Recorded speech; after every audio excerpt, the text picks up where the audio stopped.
Alright guys, Murph's here. And today we're going to talk about 10 gauge versus 12 gauge 3.5 inch shells. Now this has been a long-term debate in which a lot of people will tell you that the 12 gauge 3.5 inch shell has more or less put the 10 gauge to bed. So let's explore that more thoroughly. However, let's first start off with a little bit of history because this debate reaches back, that's for sure. Now in 1870 the 10 gauge cartridge came out, and this is kind of our first move into an actual cartridge shotgun instead of just muzzle loaders. And it would very shortly be followed by the 12 gauge because, as it turns out, 10 gauge is kind of a lot of cartridge for smaller game. And this is where the two cartridges kind of draw their battle lines. The 12 gauge becomes a popular sporting cartridge with a transition over into defensive type use, and the 10 gauge becomes a waterfowl cartridge. Now, due to increased popularity in the 12 gauge cartridge because it's more accessible, well, it's more useful to a lot of people for what their actual application is, you see after the turn of the century, the 3-inch shell for the 12 gauge developed.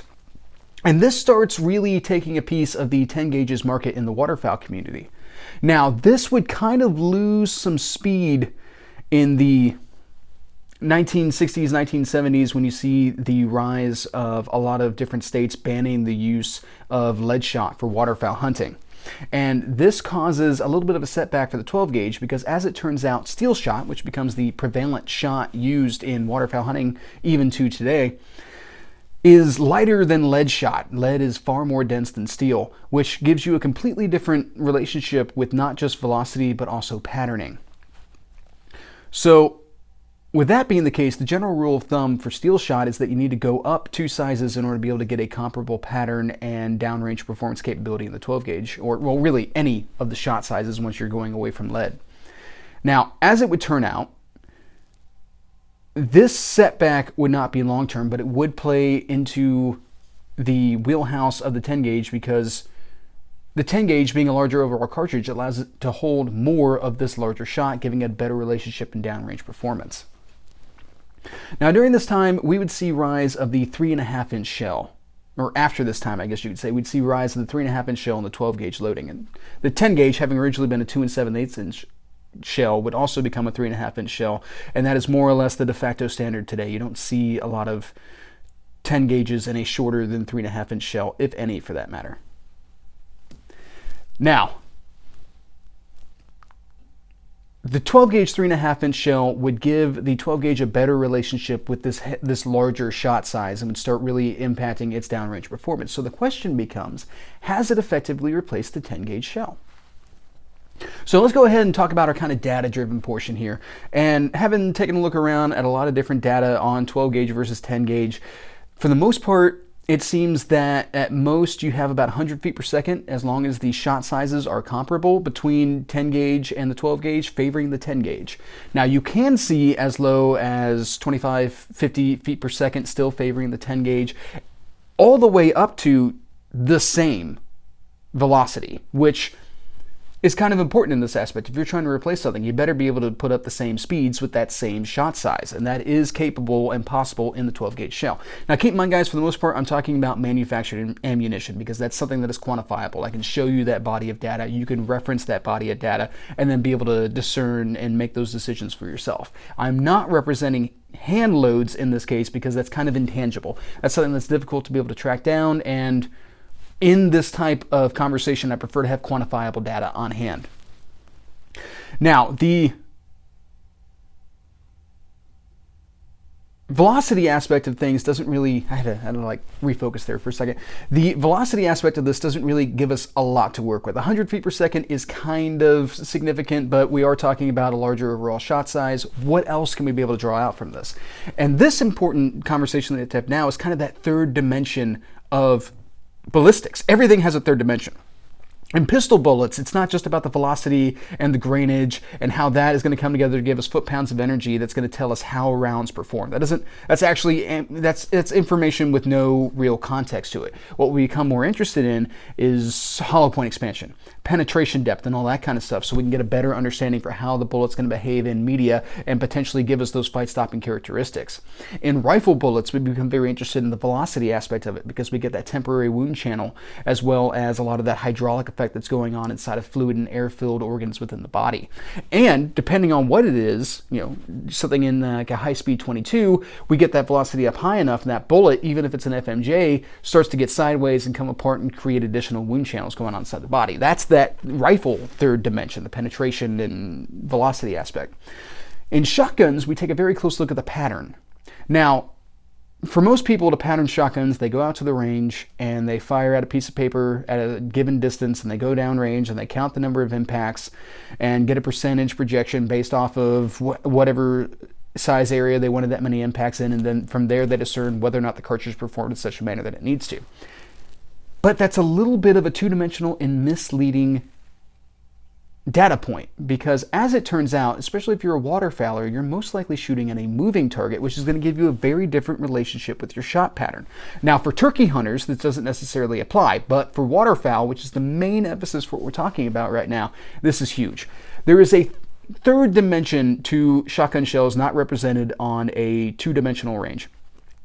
And that is the fact that your shotgun shot does not all arrive at the same time. Now, media and video games and all that kind of stuff has given us this tendency to think of the shotgun as creating this just wall of lead that just controls an entire space, and you don't even have to aim it. You just got to get it in the same general area and you're going to hit the target. And that's not entirely true. There's a lot of things that impact that.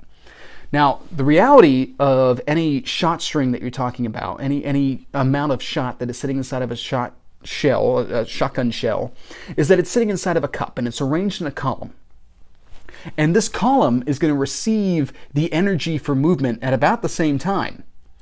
So the rapidly expanding gases propel this shot cup down the bore of the shotgun. It reaches the choke where it gets compressed, and that's going to give us a relationship as to how we can expect how tight the shot is going to be, because as it exits the bore, the shot's going to start spreading out. By tightening it up more initially, we make that pattern hold together closer for longer so that we get greater range out of the shot discharge, out of the column as it travels down range. But with that being the case, that tells us that our shot column moving down range has a length, height, and width associated with it.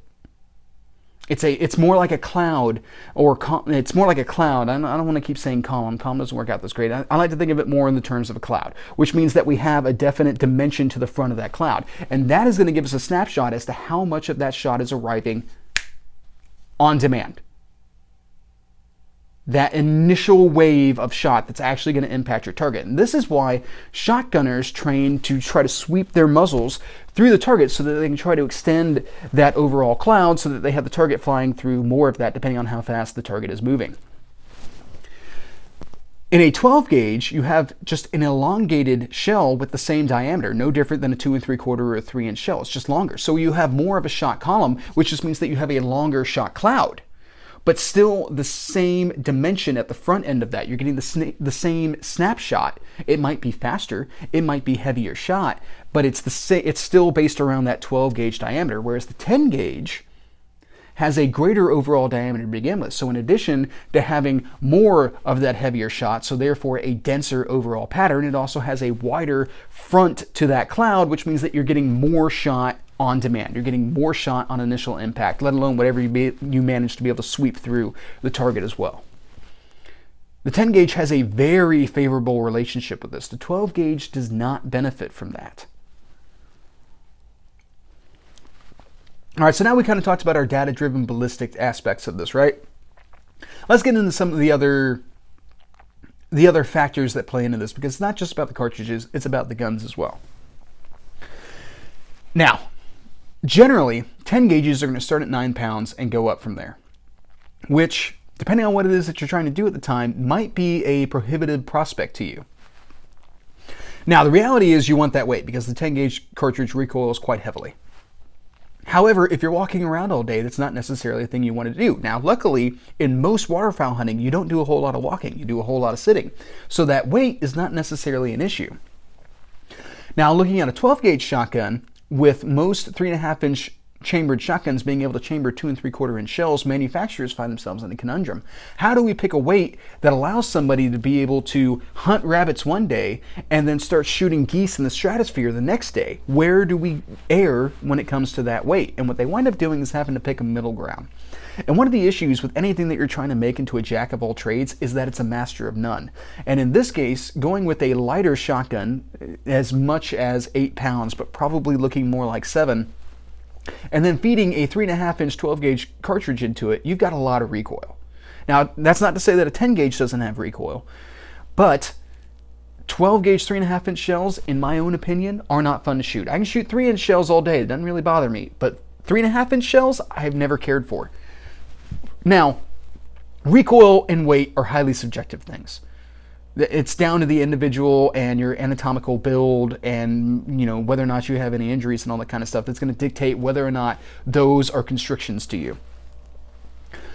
But let's also talk about availability. Now, I could walk into any gun shop in my area right now and throw a rock, and in addition to being asked to leave because I'm in a gun shop throwing rocks, I would have bounced that rock probably off of 3 or 4 12 gauge shotguns, and at least one of them would be 3.5 inch chambered. That's just a reality that's incorporated with that. The 12 gauge has been an incredibly popular shotgun, which is why it's had the benefit of so much additional research and all that kind of stuff. So that means that there's a lot more shotguns out there on the market to choose from, whereas 10 gauge shotguns are more remarkable to me. I seldom see 10 gauge shotguns on the racks. That doesn't mean that they don't exist. It means that you have to actually be looking for them. 12 gauge isn't nearly as hard. And it also comes into the same thing with ammunition. Even at the height of the pandemic, I could still find 12 gauge ammunition. May not necessarily have been what I was after, but I could still find it. Whereas 10 gauge ammunition has become very scarce. And I'm pretty sure that's because a lot of the gun shops and ammunition places in my area have stopped trying to stock 10 gauge in order to be able to stock more of the ammunition that people were actually coming in and buying. So once 10 gauge got bought up, it takes them longer to replace it because they're not as interested in trying to keep that on the shelves as opposed to 9mm, 12 gauge, 5.56, all those types of rounds. Now, in addition to that, you have a ton of offerings in the 12 gauge cartridge. You can find whatever it is that you're after in 12 gauge if you spend enough time looking.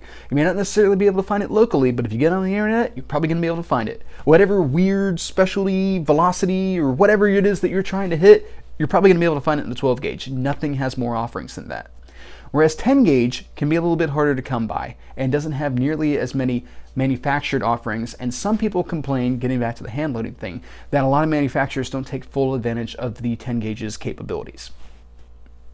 Now, that's a very subjective thing as well, and it's going to be entirely based on region when it comes to ammunition availability, even shotgun availability for that matter.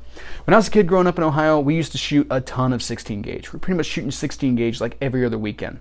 And though there were a lot of shotguns in pawn shops and stuff like that chambered for the 16 gauge, there was not a lot of ammunition available. And my dad used to scour the surrounding counties to make sure that we had enough 16 gauges to keep those guns talking. And that was a definite labor of love on his part, because that doesn't necessarily mean the ammunition was cheap either.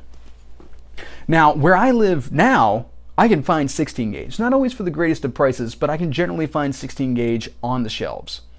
So that's kind of a regional thing, and it's a very difficult thing to be able to quantify. However, I would hazard a guess that even in areas where there's quite a bit of 10 gauge around, you can still find more 12 gauge overall. All right, guys, so what's probably the most telling thing about 10 gauge versus the 12 gauge 3.5 inch shell? We've covered a lot of things where in a lot of ways the 12 gauge 3.5 inch shell is not necessarily beating the 10 gauge. But ultimately, if you talk to a lot of professional hunters, guides and stuff like that who do guided goose hunts, you will still see them sport 10 gauge guns. Now, that's a very niche requirement right there, and that doesn't mean that it's the best option for the average person. But it does show that when somebody needs to be able to take a long range shot on a wounded goose that's getting away from whoever it is that hired you for that hunt, and you're turning to a 10 gauge, that's a big deal. That definitely says something for the cartridge's capability. Something to consider overall. So on the question of does the 12 gauge 3.5 inch shell effectively replace the 10 gauge, I would have to say that it does not. That the 10 gauge most definitely still has a niche in the hunting community that cannot necessarily be ignored. Now, As to whether or not the 12 gauge 3.5 inch shell beats the 10 gauge for your use, that's a completely different conversation. All right, guys. There's a lot of other things that would impact this conversation as well that don't necessarily address the core question here, things like back boring and all that kind of stuff. And that's actually something that I would like to discuss at a later date if you guys have an interest. But for now, I think that pretty much covers the majority of what it is that I want to talk about. And I've got to say that in doing research for this video, I actually learned quite a bit and changed my tune from saying that the 12 gauge 3.5 inch shell replaced the 10 gauge to having a little bit more respect when I talk about the 10 gauge now. So, with that being the case, guys, I think that's pretty much what I have. So, have a good day.